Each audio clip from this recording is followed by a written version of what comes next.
Good afternoon and welcome. Welcome everybody to the Hotel and Tourism Forum. My name is Guy Dietrich. It's my pleasure to welcome you to this session. We're here to talk about design, really, hospitality design post-COVID-19. And I'm very happy to have a select group of designers who are going to help us chat through this uncharted territory as we go forward through the next hour. Firstly, a couple of thank yous. A big thank you to Giorgio Bianchi and Michael Whitman from PKF Hotel Experts for their courage in staging and hosting this event. Also, I liked what Michael said this morning about hospitality having the chance to be a force of good in these very difficult and uncertain times. I'd also like to make special mention for Franco Perusa for organizing this panel and inviting me along to moderate. Most important, of course, is thank you to all the audience that are watching right now. We hope that you'll get engaged and perhaps we can see some questions or what have you from you as we go along through the session. The topic doesn't really need much explaining. What does need a little bit of explaining is the fact that we have 6 speakers on our session, including myself. Unfortunately, the camera hop-in can only show 5. So at the moment, we are missing one of our colleagues, Dylan Wills from HBA. He's actually listening backstage right now. He can see everything that's going on, but we will invite him back shortly. I'm going to leave the session in a moment and ask each of our speakers to introduce themselves.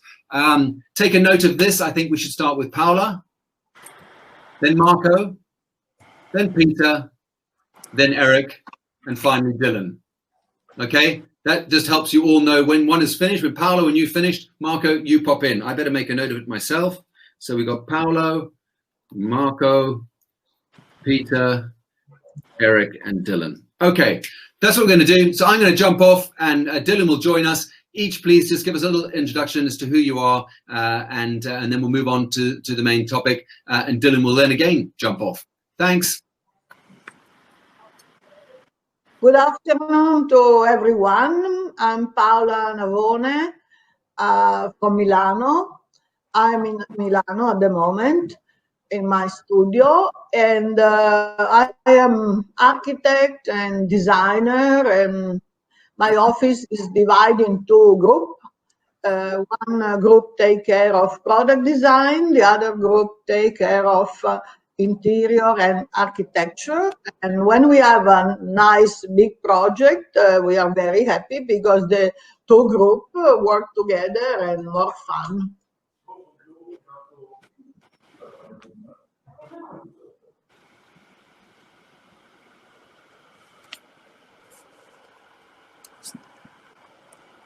Marco, your microphone is not on.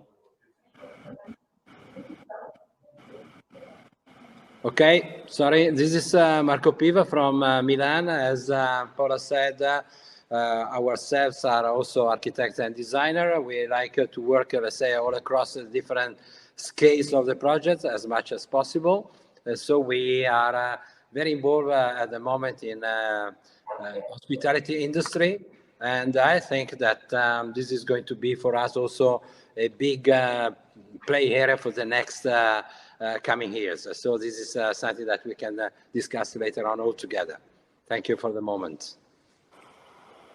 I'm Peter Jung, one of 5 partners at Joy Design. Joy Design is an interior design studio based in Hamburg, Germany.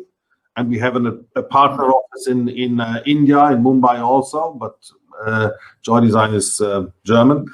And we concentrate on hotel design purely, I would say. We have a few office projects and we just started into the cruise ship business, but cruise ship is even worse than hotels. So currently cruise ship projects are cancelled and we work on hotels and a little bit office from our studio in Hamburg.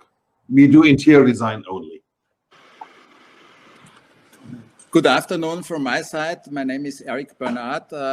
I'm architect and interior designer, and I'm founder and co-owner of the studio BWM Architects based in Vienna. And we are mainly focusing on hospitality projects as well, the construction and architecture side as the interior design. And so we work for many small family hotels as well as for the major brands all over Europe. But on the other hand, we are operating as well a small own hotel in Vienna, which is based in old storefronts, behind old storefronts. It's called the Grätzl Hotel. And that's the way we get our experience from operating our own hotel.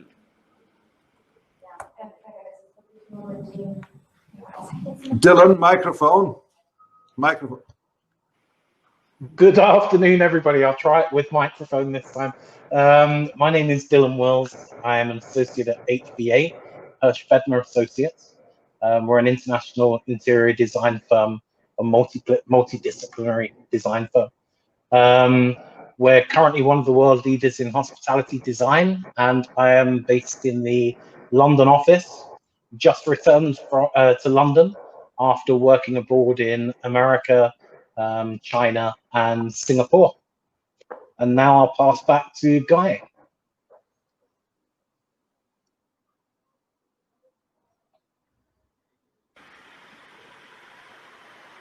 Well, thank you very much indeed to all of our speakers there. Thank you, Dylan, for dropping in and out. He's got the hang of this now. Great range of perspectives here. We've got Paolo doing a lot of product design as well as interiors. Marco doing work from Algeria to Chengdu for big brands and for smaller ones. Peter just doing lots and lots, a lot in Germany, of course, and in the Dark-speaking countries, but also now with the Taj and various other projects in India, which is why you have your Indian office. Eric, I very much like, and I hope we can talk a little bit about your Grätzl project, these storefronts, and how you effectively as an architect are also becoming a hotel operator. I think that's very interesting and a great way to learn and get real hands-on experience. And of course, Dylan, with HBA, a huge remit there and a wide range of projects. Perhaps even some cruise ships. I don't know if he certainly has worked on those in the past himself. But as Peter mentioned, cruise ships is probably not the best industry to be in right now. Let's look at this post-COVID. How are things going to look? I think personally that the main aim is that we're going to have to develop a much higher level of trust amongst our community of guests, as well as obviously the staff working in the hotels.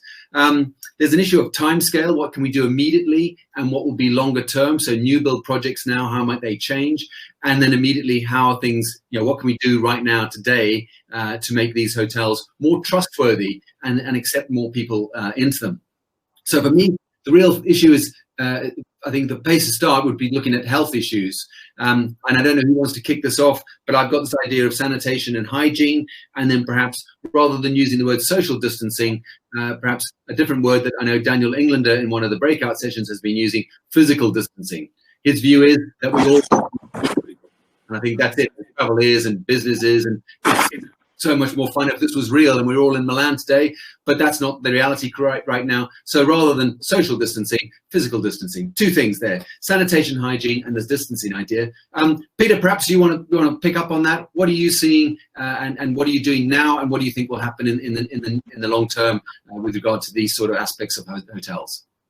Yeah, the current aspects are really perspex, or how do you say, the glass screens everywhere. That's and then you have the hand sanitizers. So that's the current thing, and you have little plastic bags for the remote control of your TV in the guest room. But that's all not interior design. So the interior design, I think that will change in long term.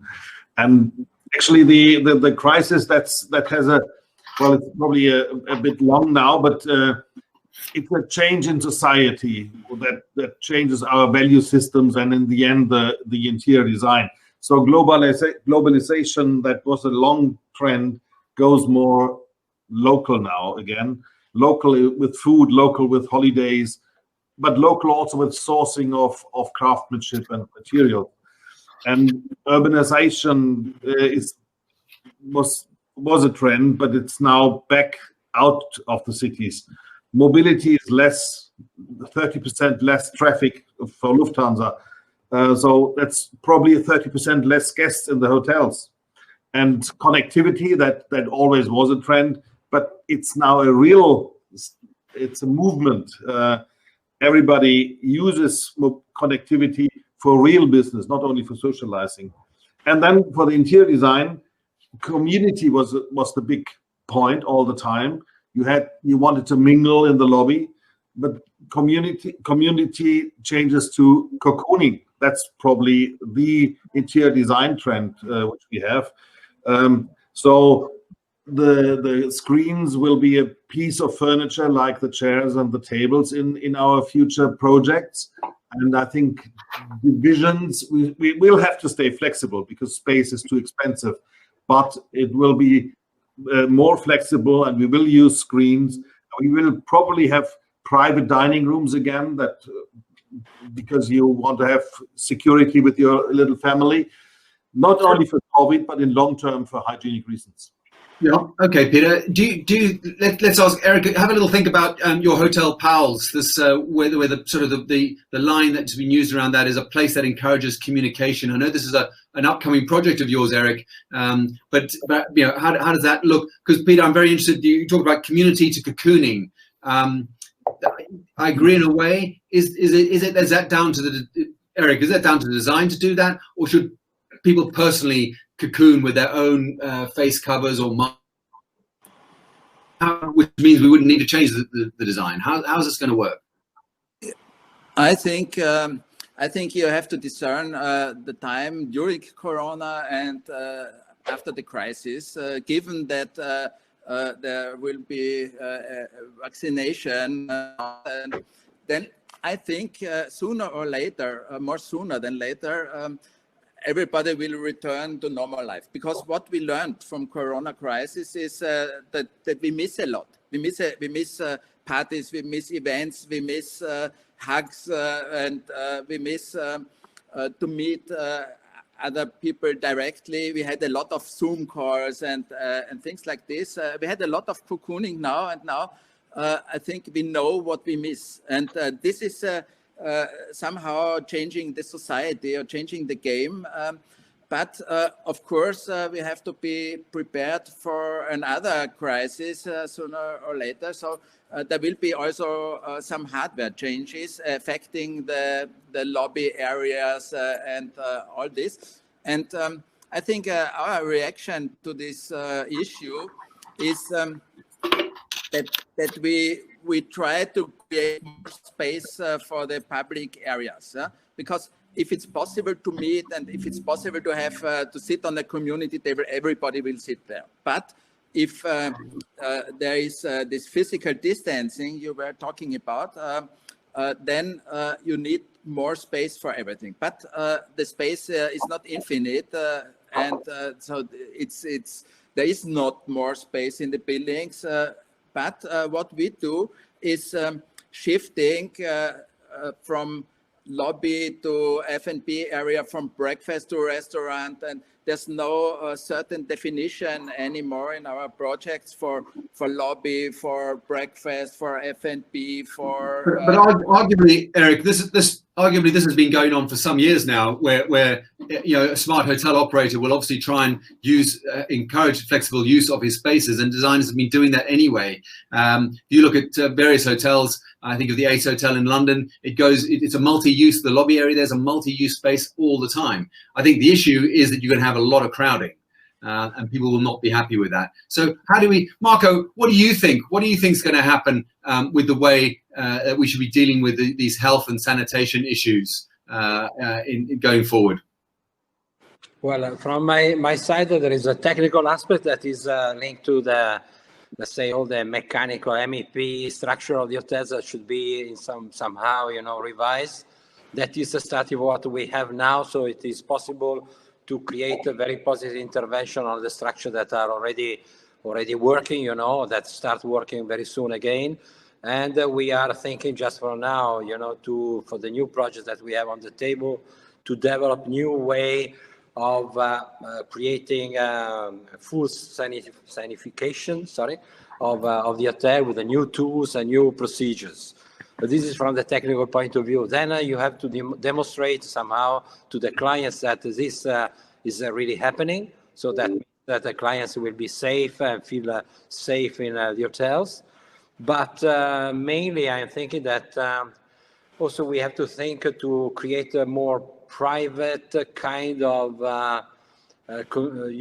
conditions inside the hotel, to allow the people to find their own how can I say, specific area, quiet area, separated somehow from the other people.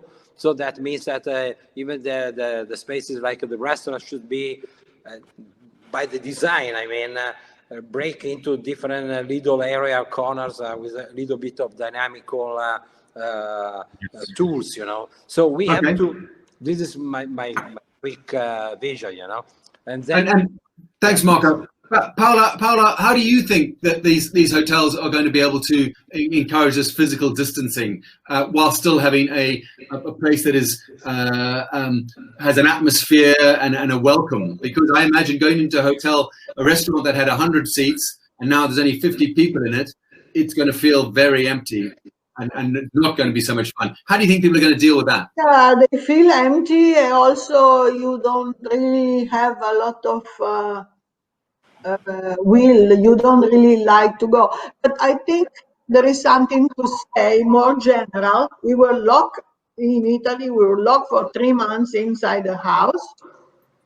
So in this period, people learn how to deal with the space, the dimension of the space, the quality of the space, and also a lot of experiment on the relationship between people. Now we are very happy because we start to go out a little bit, but we are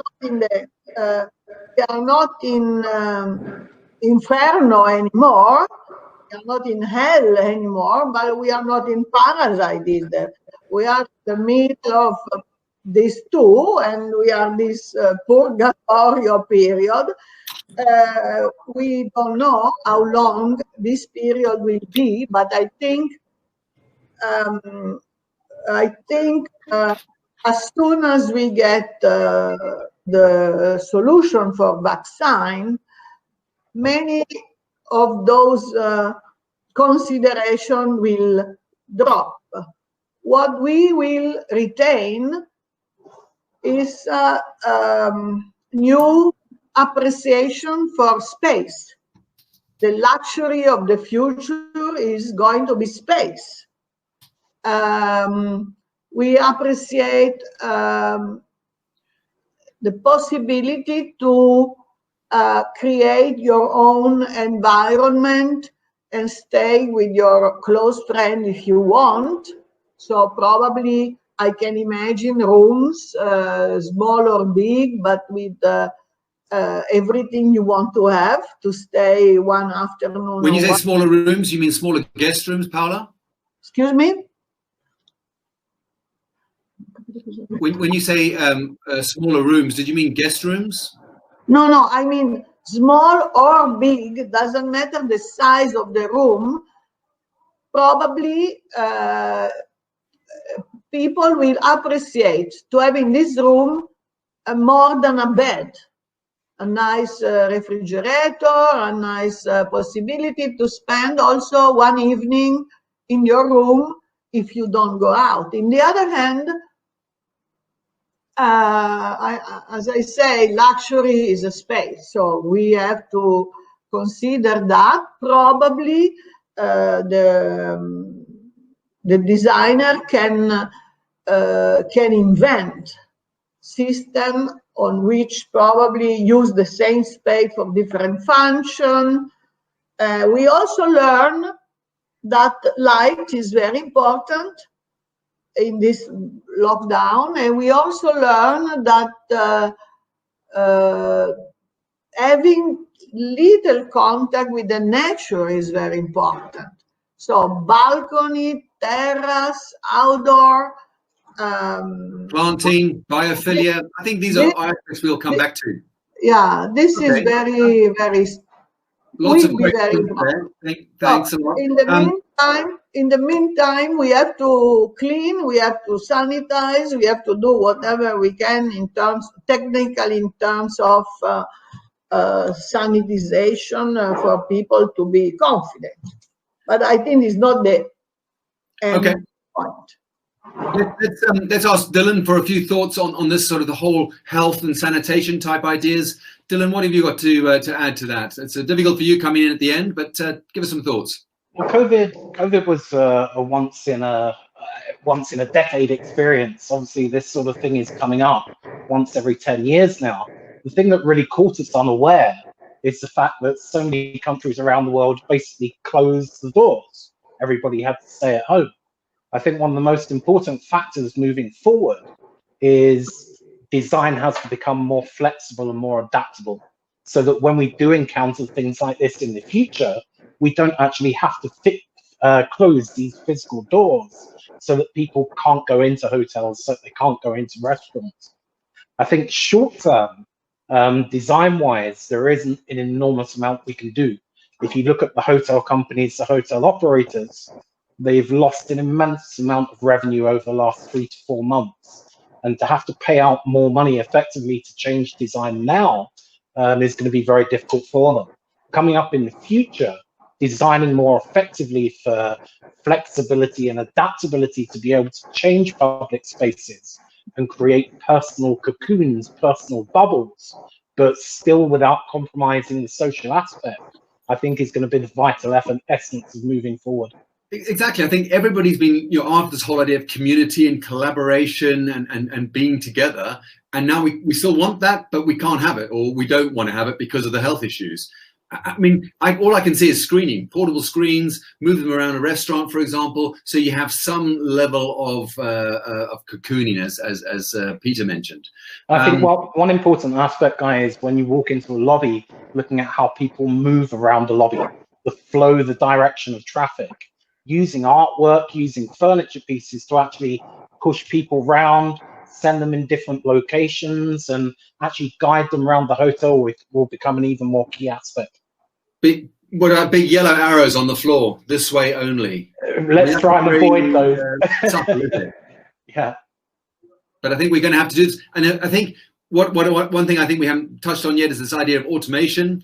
If the check-in's all automated, people don't really need a lobby these days, to be fair. We've then got the opportunity to deliver more hospitality in these circumstances and have those people, rather than a big yellow arrow saying go this way, have staff actually telling people or just guiding them in certain ways. So it's going to be a close cooperation, I think, between the design or the functionality of the space and the actual operations of the space. So I think people are going to have to work more collaboratively to make all these things happen. Here comes Peter. He's back. Peter, we talked there a little bit there about your community and your cocooning and ideas really of how we're going to create different spaces. In the hotel, particularly, I think in the F&B arena. Do you think?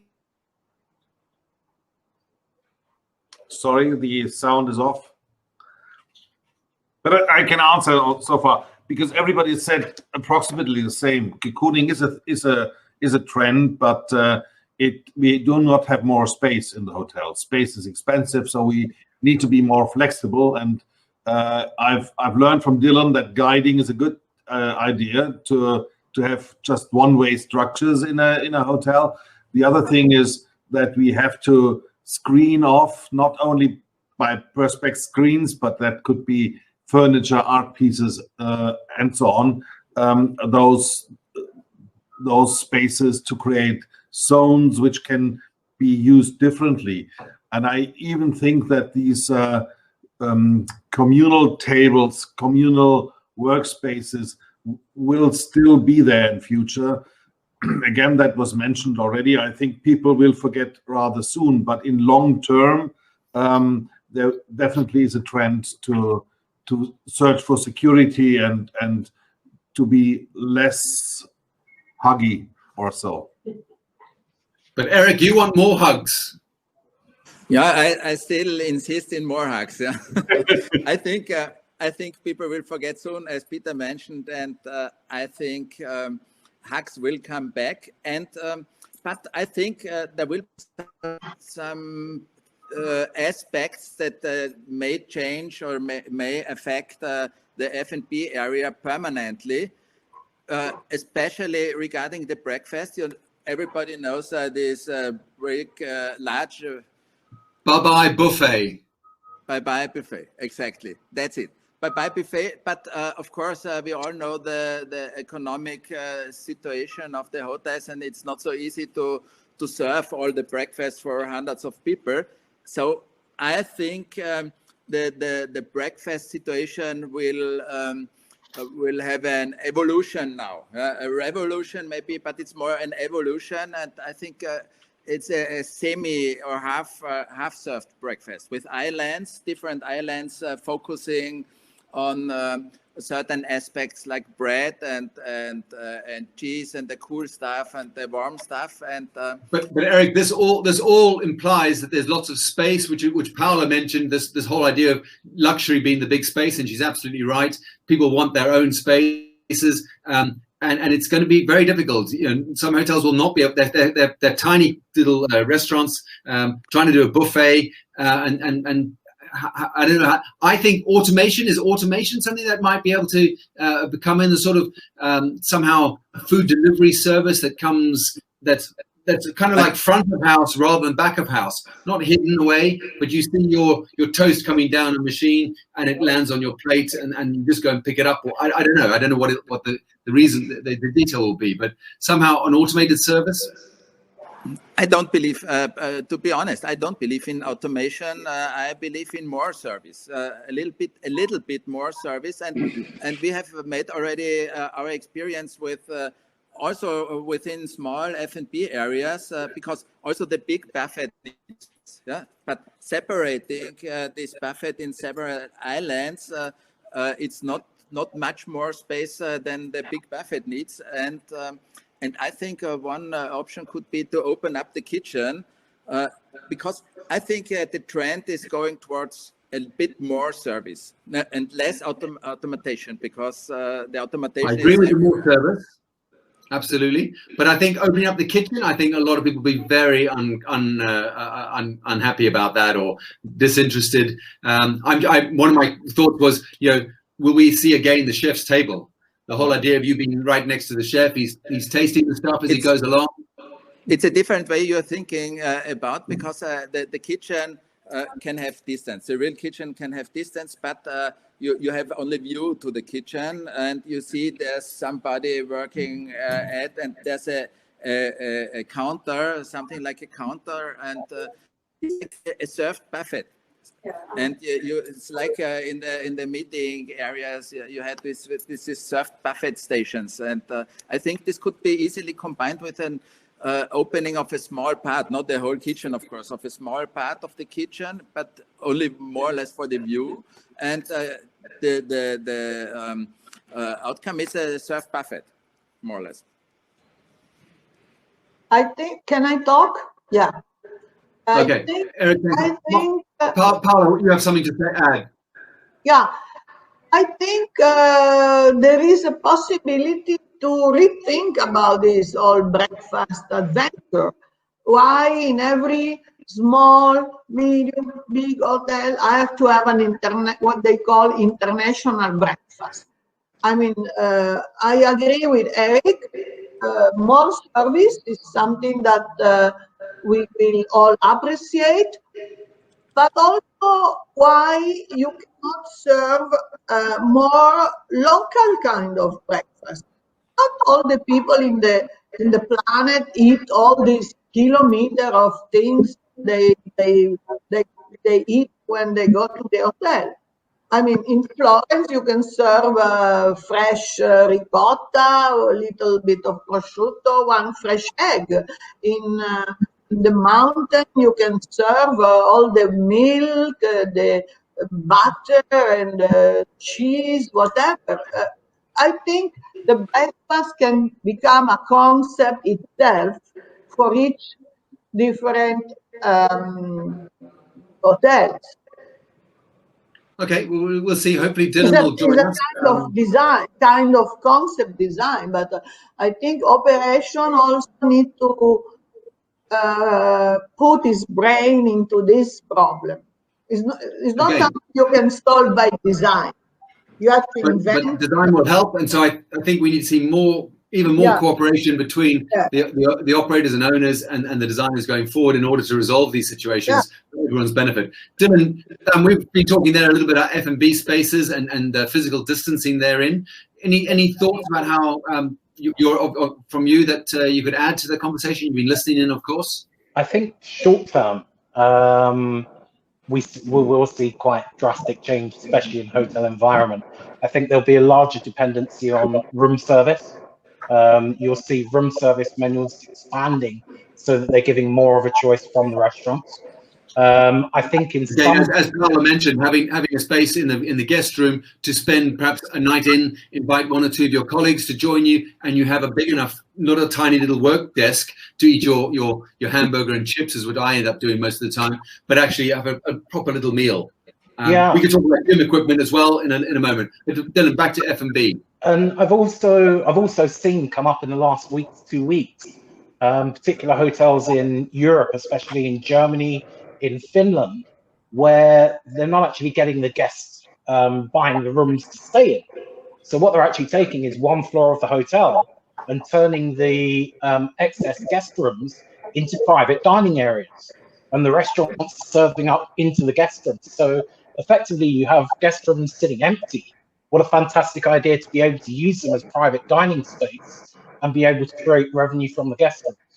And I think you mentioned we're going to see the return of more and more private dining rooms. Yeah, I think that will become an obvious thing going forward. But here you're right, great use of existing unutilized space. But long term, after a year, and once we settle back down into normality, personally, I don't think the restaurant model is going to change. We're going to go back to maybe more spacing in restaurants, but I think everybody will go back to a normality.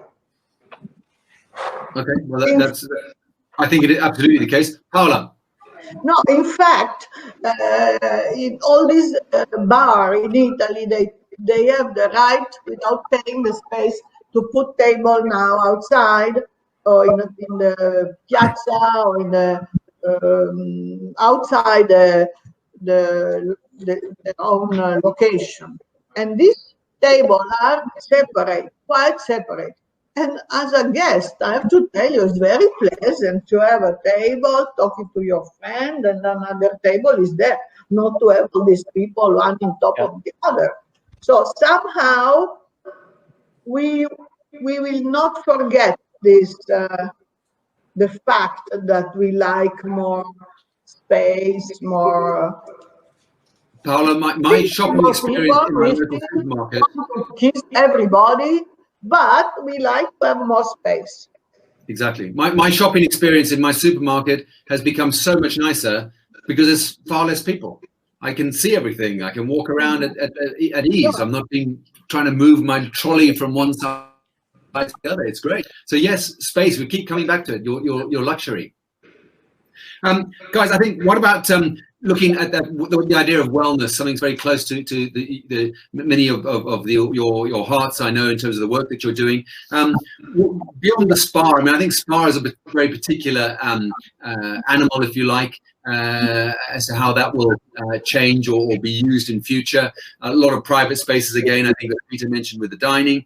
But let's talk about maybe the whole idea of bringing wellness and this idea of health and healthiness into the hotel as a whole. Where do you see that? Marco, you got any thoughts about how the overall idea of wellness could be brought into the whole hotel rather than just going to the spa to do wellness?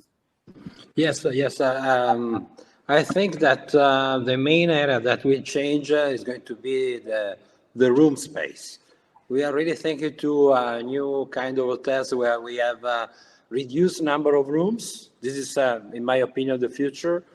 More diffuse hotels inside the texture of the cities, and for the existing one, I think that the brands will try to improve sort of private wellness little spa area inside the rooms. We already started to do this job since years, and I believe that now is a winning strategy, because if there is a place where the people, they like to stay, let's say, in comfort and not not crowded spaces, is the spa. So the people, they like to have their own spa area. The spa area could be joined successfully with the bathroom area. So I think there's going to be more and more winning let's say, strategy to attract clients, and to give to the clients the perception to be in a sort of homey, comfortable space. This is very important, and I believe that this could combine with the idea to provide in the rooms the space for private dining and so on. So my opinion is that we are progressively going, not because of the virus, I mean, because this is what I think that people will like to have, you know, to a more sort of a mixture between residential perception of space and public space, as a hotel usually is. But the residential idea is great, because it's your own, if it's your own home, you know how clean it is and who's using it. In a hotel, we have these real issues of sanitation.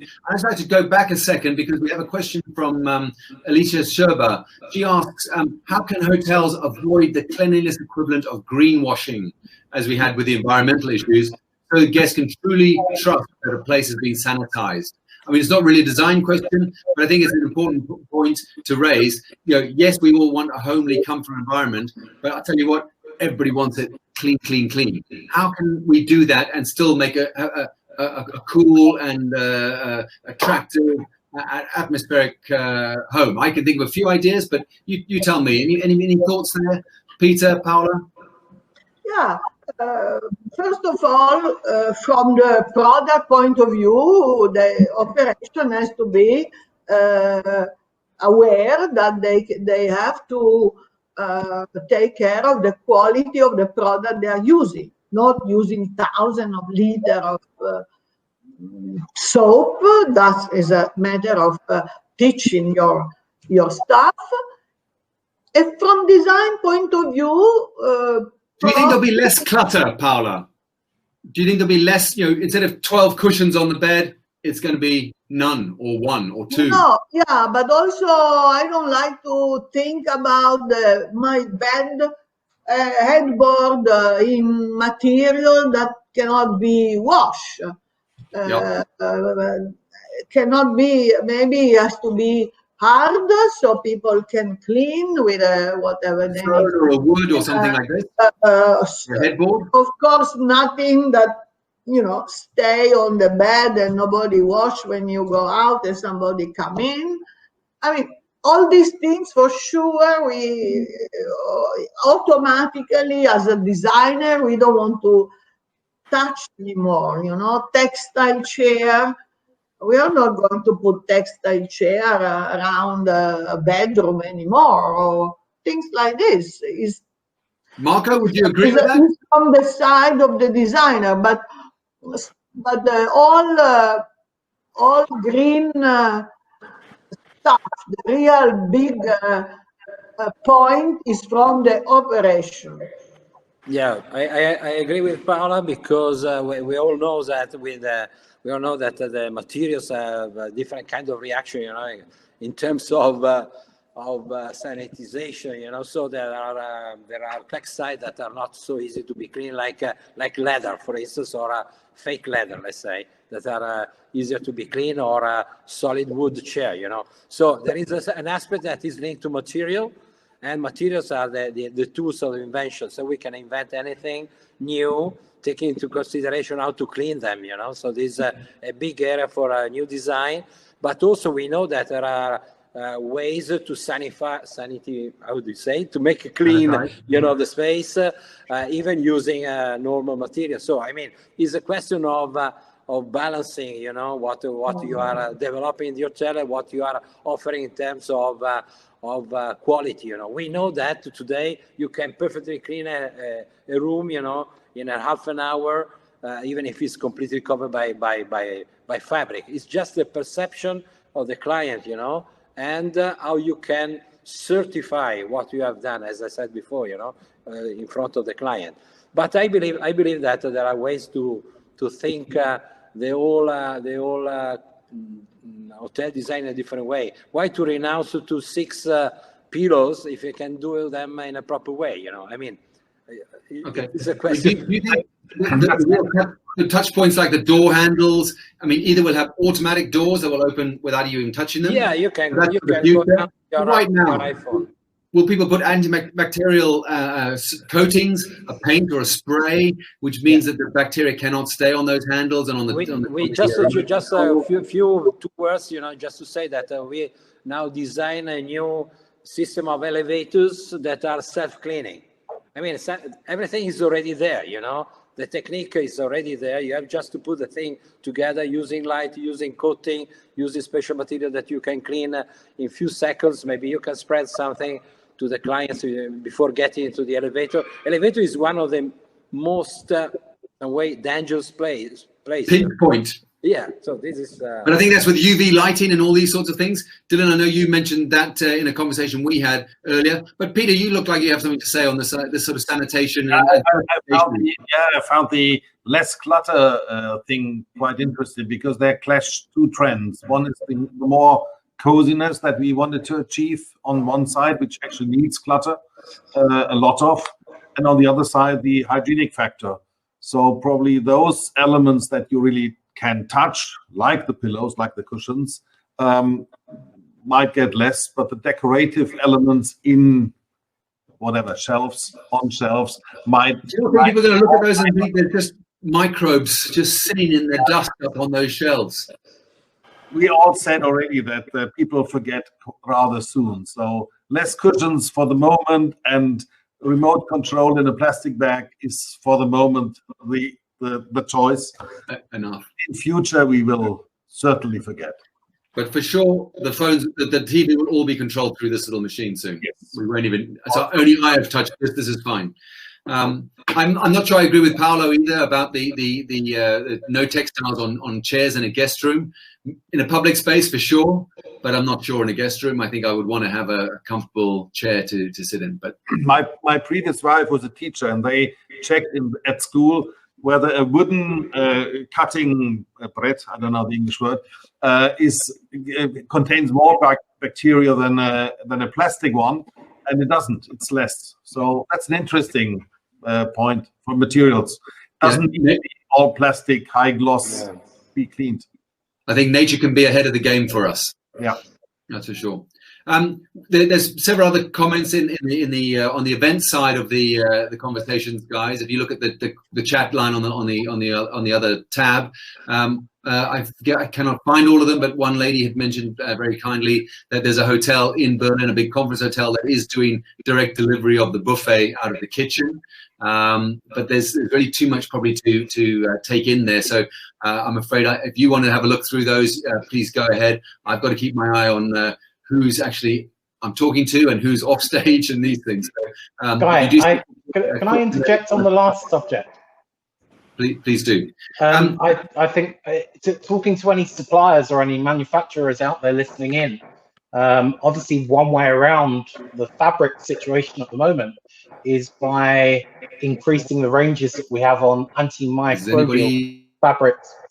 Antimicrobial is used enormously at the moment in airplanes, cruise ships, and it's a way of keeping clean the actual fabrics and materials that we're using. The introduction of more antimicrobial ranges could actually help in the future for different types of hotel. I totally agree with Peter in terms of luxury hotels. I don't think we're going to see any movement there. But in business hotels and more frequented hotels, I think the essence of bringing in antimicrobial fabrics really could assist. I think we've lost Guy for a second. Yeah. Yeah, I could add something from my side. I think what could be changed easily is the headboard situation. Guy already mentioned the headboards with this fluffy stuff again back. The headboards with this fluffy stuff, and everybody's touching with his head. I think this is something that would be changed and could be changed easily. And especially, I agree with Dylan. Especially in the business hotels, there will be more changes than in the luxury sector. I agree with this. Also, and the quick fix there, Eric, would be something along the lines of an antimacassar, like you put over the back of a chair, and so that you could change it, like on the back of an airplane seat. Yeah, that's what we're going to have to do. That's the immediate quick fix, right? Horrible, but that has to be done. I think people will demand this. Dylan's dropped off, so I think Paolo will rejoin. Guys, I wasn't sure, I didn't get all of the conversation with regard to the biophilia idea and this greening of hotels that Marco went through. So I apologize, I couldn't hear everything. My thoughts were that definitely, I see more and more plant life coming into hotels. As designers, is this something you are conscious of? Or is this down to the operator to make this work? Who would sort of control this or lead this discussion in towards greening of hotels? Anybody?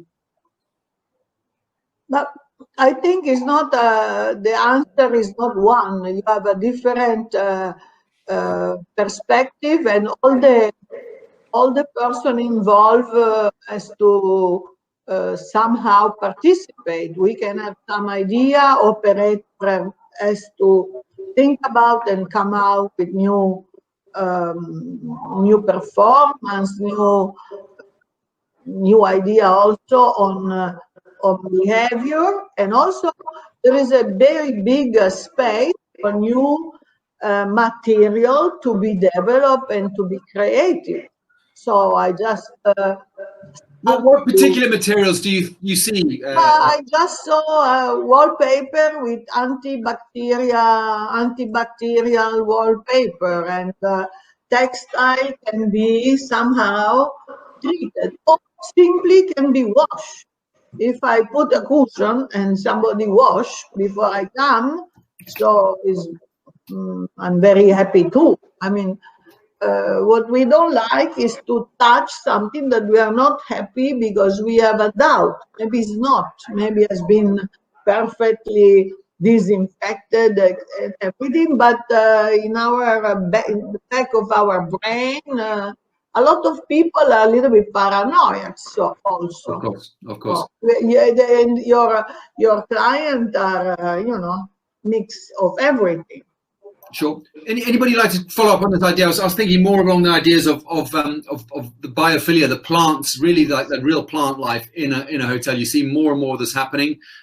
Peter, you doing this in a Moxy? Have you got the ability to do that, or is it not part of the brand standards? How does that work? Eric, you're too. Yeah. What are you sort of guys you're working for? You just did the Berlin Marriott that's recently been refurbished. Did you take any consideration for greening of the hotel?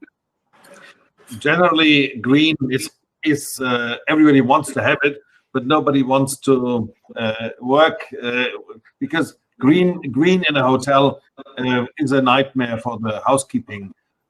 So in luxury hotels, yes, we already have it. In a Moxy, definitely no. That's something where people would pour their drinks in and just play too much with those plants. Actually, I used those plants when I was in Russia and I had to drink vodka. I was desperately looking for a tree or whatever to get rid of the vodka. I don't believe that, Peter. Wasting good vodka. Yeah, but it's too much. The story. And I think we are as I say, about 10 minutes or so to go. Marco, I don't think you've had a time off yet. Have you left the discussion? No, yet? I was following the discussion, yes.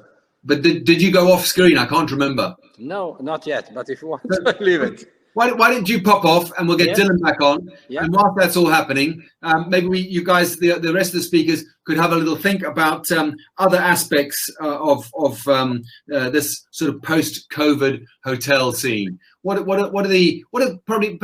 let's look at this in a different way. What are the easiest wins? What are the quickest things you could do to build, as I mentioned at the very beginning, the trust of guests that we can do in a design way?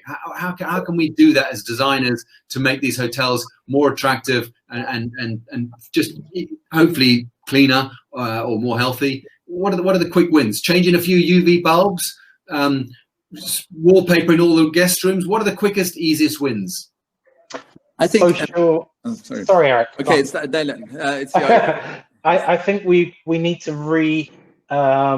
reinstall the social atmosphere back into the hotels again. I think the biggest problem at the moment is people walking into a quiet area, a quiet public space that has no atmosphere, no sound, no people. It doesn't instill people with the confidence that it's safe.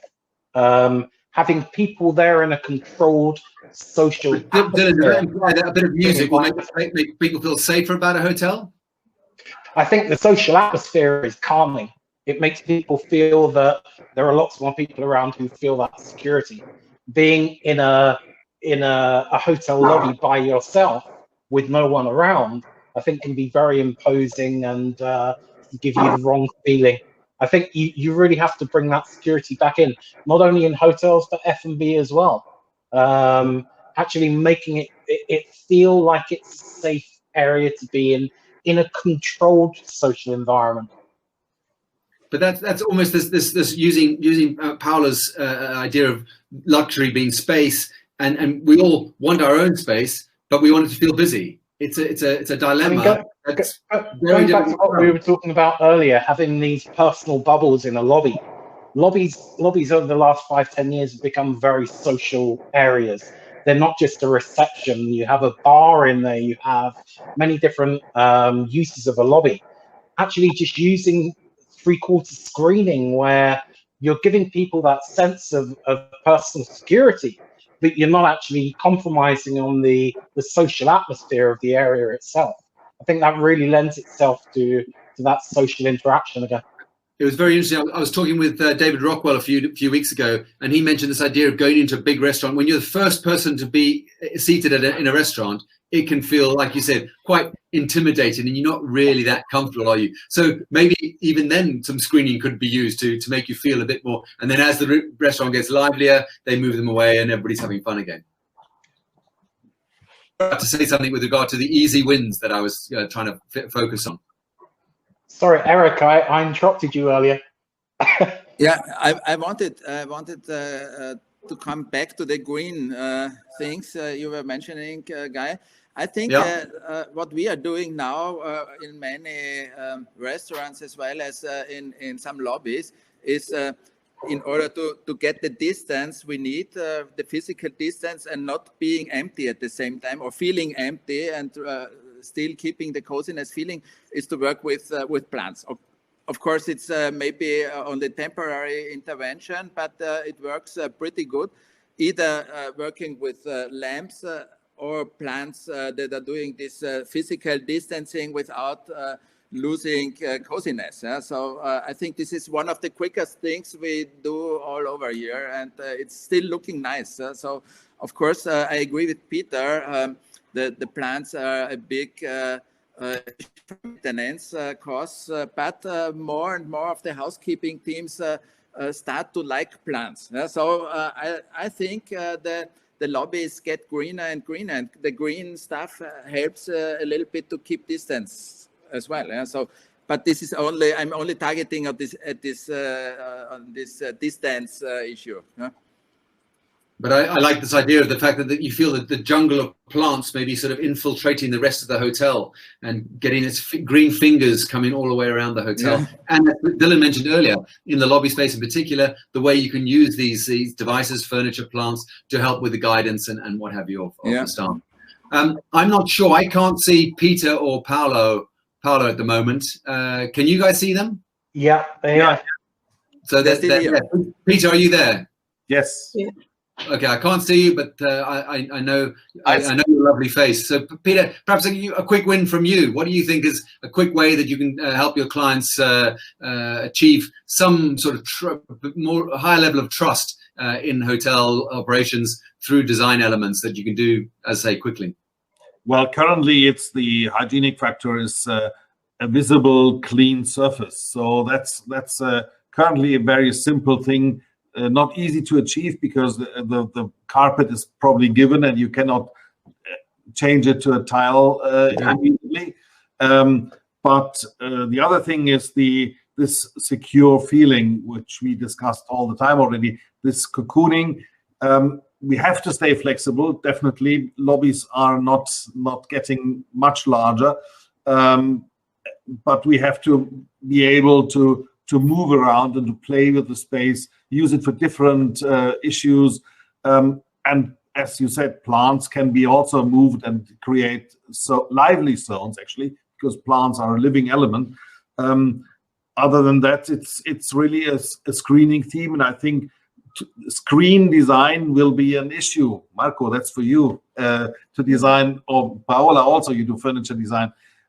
Screens will be an element like a chair or a sofa, well designed, and then separating little areas.